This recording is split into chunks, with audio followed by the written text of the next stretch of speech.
Hi everybody, thanks so much for checking us out. Today is a very quick video on a child's room lettering that was made to coordinate with a blanket.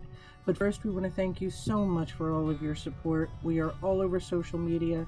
If you like what we're doing, please like and share. It would really help us out. So there's the blanket. It's got adorable elements and all we had to do was break out the paints and start working. I think it's fun showing the buildup of things. Isn't it adorable? Now we laid it out on the bench just to show you size, essentially. But if you didn't want something that large, even just one letter in a child's room or maybe something more sophisticated in a dining room, I think it would just look fabulous.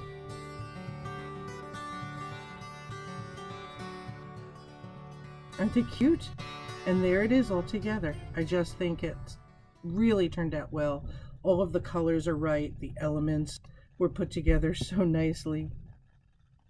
So if you like what we're doing, if you have a custom job, if you have an idea, please reach out to us. We will be more than happy to work with you and try and create something to coordinate with your home.